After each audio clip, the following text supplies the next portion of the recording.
Shalom, shalom, bien-aimés. Nous continuons avec notre série d'émissions de comprendre la Bible en 30 jours. Et aujourd'hui, nous sommes en train de faire donc l'émission numéro 6, donc la 6e épisode de comprendre la Bible en 30 jours. Et nous demandons au Saint-Esprit de prendre le contrôle de cette émission pour que nous puissions bien connaître comment nous devons faire pour pouvoir vite maîtriser la Bible avec beaucoup de précision. Bien aimé, connaître la Bible, c'est une arme puissante que nous avons, une épée qui peut couper toute chose qui vient sur notre chemin et qui s'occupe de nos ennemis. Et nous recevons une puissance particulière et merveilleuse quand nous acceptons de connaître la parole du Seigneur et de connaître le Seigneur personnellement. Que le Saint-Esprit prenne le contrôle de cette émission, que vous et moi nous puissions apprendre au même moment. Alors, à l'épisode numéro 5, nous étions en train de parler donc des patriarches, Abraham qui est le père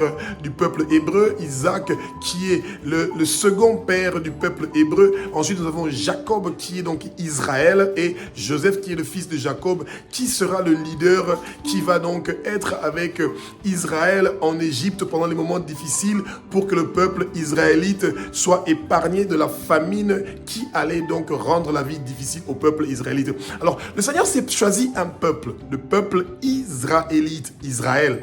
Alors, bien aimé, pour tous les gens qui ont des idées xénophobes, qui ont des idées contre Israël, eh bien, vous êtes en train de perdre votre temps. Celui qui est contre Israël, eh bien, il sera tout simplement maudit et paralysé. Celui qui bénit Israël est béni. Celui qui maudit Israël est maudit.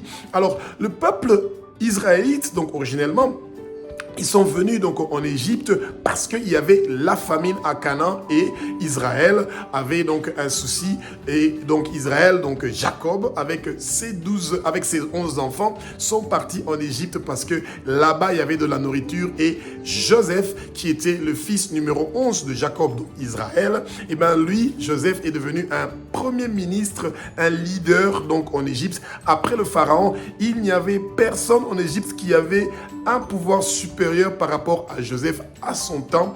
Et c'est Joseph qui est venu avec la formule de 1/5. Donc 1/5 était gardé et 4/5 étaient utilisés. Et quand les moments difficiles sont venus, les années de la vache maigre, et ben l'Égypte a survécu à ce moment difficile-là. Et donc, bien aimé, et après plusieurs années, là, après la mort de Joseph, l'Égypte a oublié ce que Joseph avait fait. C'est comme ça que beaucoup de gens que vous aidez dans votre vie, à un moment, ils oublient d'être reconnaissants envers vous. Et le peuple israélite, donc le peuple hébreu, était en train de se multiplier d'une façon extraordinaire. Ils sont devenus un grand peuple nombreux et les Égyptiens se sentaient donc menacés et ils ont commencé à prendre le peuple hébreu qui était venu libre de Canaan.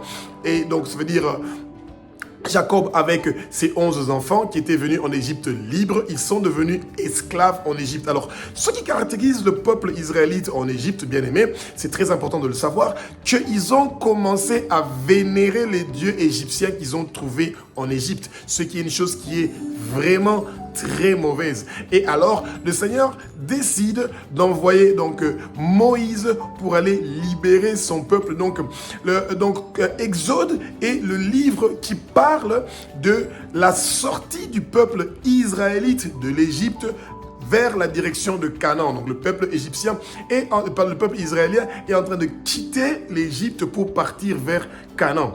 Et ça, c'est un moment qui est merveilleux. Bien aimé, imaginez-vous que vous avez 3 millions, un peuple de 3 millions avec leurs animaux qui sont en train de partir et qui passent par le désert pour arriver jusqu'à Canaan. Et ça, c'est un événement merveilleux et miraculeux de voir que, notre Père qui est aux cieux, notre Dieu, notre Roi, est un Père qui peut pourvoir à la nourriture et à la boisson et à tous nos besoins pour 3 millions de personnes avec leurs animaux dans le désert. Et Israël a mangé tous les jours dans le désert pendant 40 ans. Ils ont bu tous les jours dans le désert pendant 40 ans. Et alors, l'exode commence au moment où Moïse, qu'on a cherché à tuer initialement. C'est pour ça que quand vos enfants sont malades quand ils sont petits, ou que vous avez eu beaucoup de maladies quand vous êtes petits, rappelez-vous que le Seigneur a préparé, il a des plans merveilleux pour vous utiliser, pour qu'il y ait un changement dans votre famille. Et bien Moïse a été élevé dans la maison de Pharaon, et ensuite Moïse va fuir parce qu'il aura tué un Égyptien, parce qu'il voulait protéger un Israélite, et ensuite Moïse revient donc en Égypte, et le Seigneur l'envoie pour aller dire à Pharaon, Dieu laissait son peuple pour aller le servir dans le désert. Bien-aimés, priez ensemble avec moi cette courte prière. Abba, au nom de Jésus-Christ de Nazareth, que tous les pharaons de ma famille, du côté de mon père et de ma mère, qui veulent m'empêcher d'aller te servir, Éternel des armées, occupe-toi d'eux, occupe-toi d'eux. Leur plan maléfique et diabolique, leur arme qu'ils ont forgée contre moi ne va pas réussir et prospérer. Personne ne va m'empêcher de te servir, Jésus. Personne ne va m'empêcher de t'accepter dans ma vie, Jésus. Merci, Jésus. Merci, Jésus. Bien-aimés, tous les pharaons de votre famille, ils doivent vous laisser que vous partez servir Jésus. Jésus vous appelle, il est devant votre porte, il est en train de toquer et il veut que vous ouvrez votre porte pour qu'il vienne souper et dîner avec vous. Si vous n'avez pas encore donné votre vie à Jésus-Christ de Nazareth, ça veut dire que vous êtes très éloigné du paradis. Et nous tous, nous voulons être au lieu du paradis, au lieu du rendez-vous qui est le paradis. Nous voulons être au milieu de l'arbre de vie qui se trouve au milieu du paradis de Dieu. Nous voulons manger de ce fruit-là, nous voulons avoir la vie éternelle. Nous voulons porter nos habits blancs. Nous voulons que nos noms soient inscrits dans le livre de vie de l'agneau bien-aimé. Nous devons nous préparer. Et quand nous sommes en train de traverser le désert, comme le peuple israélite est en train de traverser le désert pour quitter l'Égypte, pour aller vers Canaan, eh bien, nous devons être forts, solides, robustes.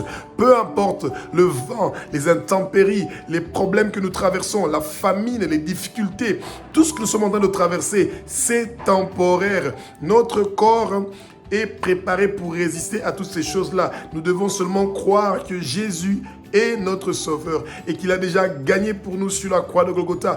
Peu importe les difficultés que nous traversons, peu importe les décisions que le monde des ténèbres a prises contre nous, peu importe les décrets sataniques qui ont été signés contre vous, peu importe les alliances qui ont été faites contre vous, rien de tout cela ne va réussir et prospérer dans votre vie. Dites Alléluia, Alléluia, Alléluia, et que rien de toutes ces choses-là ne va arriver dans votre vie. Bien-aimés, 3 millions d'Israélites se préparent pour quitter l'Égypte et partir vers Canaan. Le Pharaon refuse que Israël parte. Et c'est là que le Pharaon et les Égyptiens ont vu la main du Seigneur. Bien-aimés, quand vos ennemis pensent que le moment est arrivé de vous faire du mal et que vous n'allez pas réussir à vous en sortir de tous les problèmes et les difficultés dans lesquelles vous êtes, vous devez refuser l'esclavage. Vous devez refuser l'esclavage. Vous devez refuser l'esclavage. Et c'est comme ça que Israël a crié, a demandé la délivrance.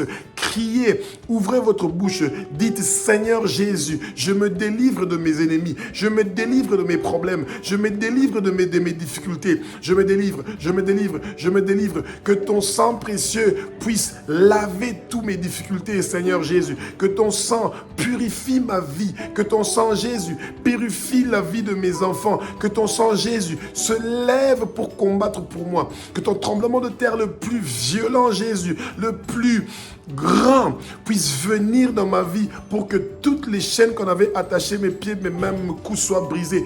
Toutes les chaînes qu'on avait attachées, ma vie, ma destinée, mes finances, que ces chaînes-là soient brisées. Je quitte l'esclavage au nom de Jésus-Christ. Bien aimé. Et le Seigneur, notre Père qui est aux cieux, va se lever pour combattre pour vous, bien-aimés. Exode, c'est la sortie. Vous sortez de l'esclavage, vous sortez de l'Égypte et vous partez vers Canaan, vous partez vers Jésus. Vous quittez le Satan, vous quittez les ténèbres et vous partez vers la lumière. Que le Saint-Esprit soit avec vous, que le Saint-Esprit soit avec nous dans ce moment-là que nous sommes en train de traverser. Bien-aimés, Abba a endurci le cœur de Pharaon.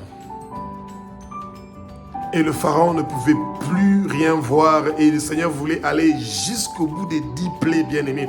Il a commencé avec la première plaie, il a changé l'eau en sang. Et pendant 7 jours, l'Égypte n'avait pas de l'eau, bien-aimés. Imaginez-vous, le corps humain peut rester 72 heures, 72 heures sans boire de l'eau. Et là, pendant 7 jours, les gens avaient un souci de l'eau parce que partout où il y avait de l'eau, chez le peuple égyptien, c'est devenu en sang. Pas chez les Israélites. Les Israélites, tout allait bien. Vous voyez?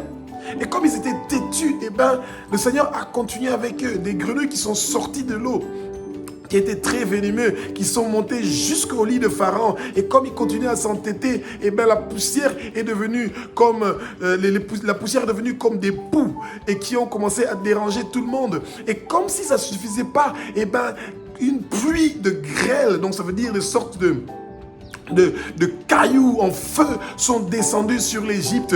Et bien aimé, le pharaon a continué à faire le têtu, le dur. L'obscurité est descendue sur l'Égypte et que les gens qui étaient face à face ne pouvaient plus se voir. Ça veut dire que le Seigneur peut emmener les ténèbres pour vos ennemis.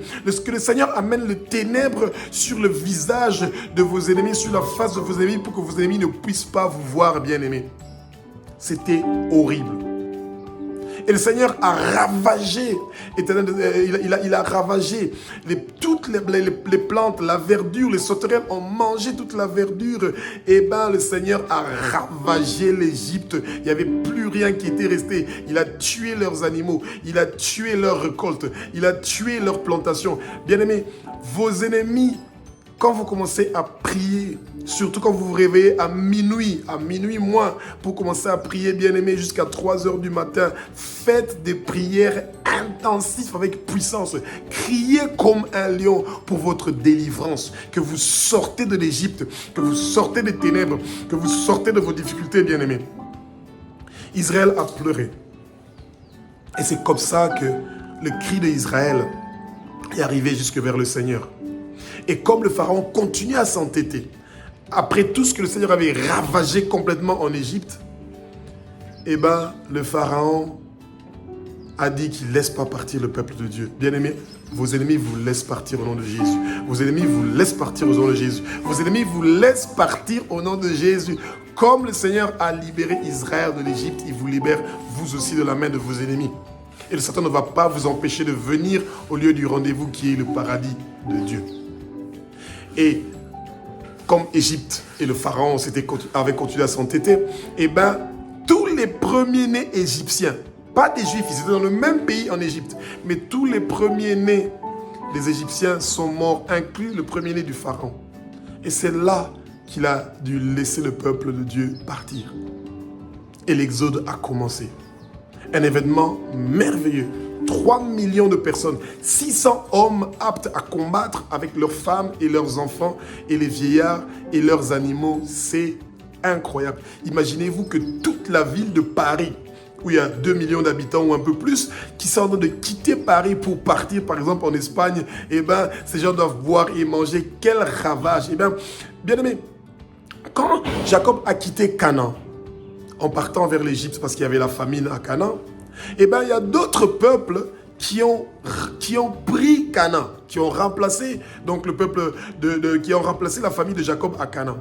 Et c'est en retour que maintenant Israël devait combattre tous ces royaumes-là qui ont pris leur terre et qu'ils puissent donc retourner à Canaan où le Seigneur avait prévu de bénir Abraham et toute sa descendance. Bien aimé.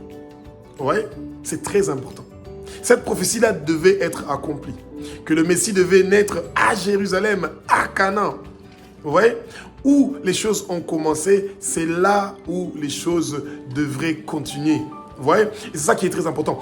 Donc, le Seigneur veut vous libérer des mains de vos ennemis. Et quand vous arrivez devant des obstacles où vous voyez qu'il n'y a plus moyen de passer, n'ayez pas peur, bien-aimés, n'ayez pas peur. Le Seigneur est là pour vous délivrer, bien-aimés. Et le Seigneur sait comment il va faire pour vous délivrer. Israël est arrivé devant la mer Rouge. Il ne savait plus comment faire. Pourtant, la mer Rouge, c'est vraiment dans le sud d'Israël. Et il devait encore donc aller jusque vers Jérusalem, jusqu'à Canaan. Ça prenait un long chemin.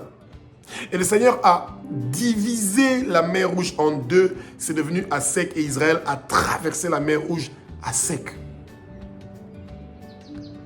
Et ensuite, quand tout Israël est passé avec leurs animaux, avec les colonnes de feu qui étaient derrière et devant, eh bien, la mer s'est renfermée. Que tous vos ennemis soient noyés dans la mer Rouge. Que tous vos ennemis soient noyés dans la mer Rouge. Que tous vos ennemis soient noyés dans la mer Rouge au nom de Jésus-Christ. On arrête bien aimé. Et c'est comme ça qu'Israël a pu réussir à continuer son chemin. Et ça, c'est les merveilles que vous trouvez dans Exode. Et ensuite, le Seigneur, dans Exode, est en train de donner des commandements à Israël. Il leur explique comment ils doivent faire. Comment ce peuple de Dieu, ce peuple que Dieu a préparé pour envoyer dans chaque recoin du monde entier. Le Seigneur a préparé un peuple, Israël, qui doit partir dans chaque recoin du monde entier pour aller parler du nom de Abba et propager l'évangile de Jésus. Notre Père veut que son nom soit connu partout dans le monde entier. Et il comptait sur Israël.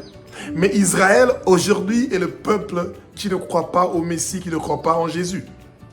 Mais nous, l'Église, nous remplaçons ce rôle que Israël devait faire. C'est nous, l'Église, le corps de Christ, qui devons partir dans chaque recoin du monde entier pour parler et propager l'évangile de Jésus et pour préparer les noces entre Jésus et son Église. Que le Seigneur nous donne la force et le courage, bien-aimés. Qu'on continue à travailler dur. Donc l'époque de Exode est une époque qui montre que nous aussi, nous pouvons sortir de toutes les difficultés et les problèmes que nous traversons dans notre vie. Soyez bénis, bien-aimés. Et rendez-vous à la 7e épisode de Comprendre la Bible en 30 jours.